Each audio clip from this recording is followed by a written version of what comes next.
Kuule, kullake, ole hea, tühista mul see kella 11 kohtumine. Ma reaalselt ei viitsinud.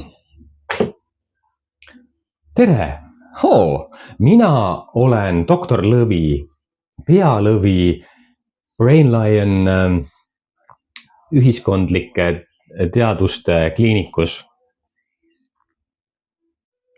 Ja täna ma sooviksin teile rääkida sellisest nähtusest nagu esteetiline müür. Müür, esteetiline.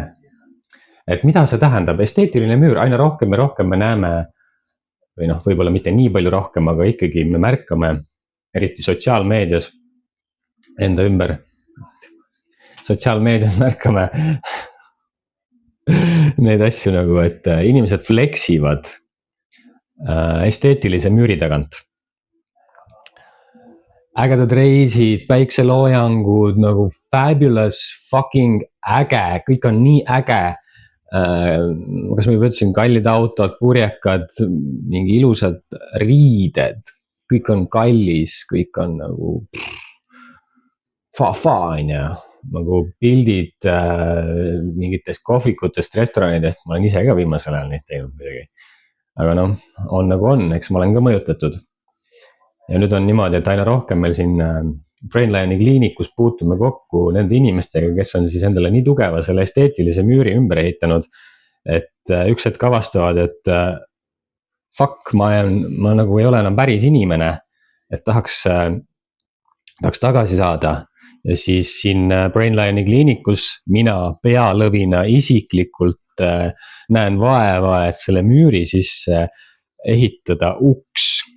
Mis asja, et ma põhimõtteliselt ehitan ukse sinna, kus ei ole isegi müüri. Et saage nüüd aru, kui tänuväärt töö see on. Ühesõnaga ma ehitan siia müüri sisse siis ukse, et siis need inimesed seal teiselt poolt esteetilist müüri saaksid tulla tagasi normaalsusesse ja siis nagu meiesugused normaalsed inimesed saaksid vahepeal käia selle esteetilise müüri taga. Ka osa sellest maailmast, mis on seal teisel pool müüri. Et see on jumala inimlik nagu, et me tahame ka ilusaid asju, mugavust ja käia, näha, tunda. Me elame materiaalses maailmas, see on paratamatus. Et nii ongi. Mis mul oli mingi äge slogan ka siia veel, et aga teate mis, mina ehitan selle müüri sisse ukse. Et me ei peaks jääma pealtvaatajateks, vaid saaksime ka päriselt sisse astuda.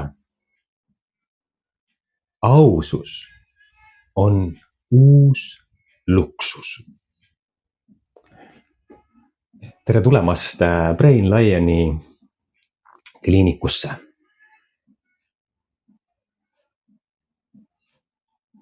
Ja sellega siis ülekanne nüüd lõppeb. Selleks korraks, vabandust. Kõike head teile ja ilusat päeva.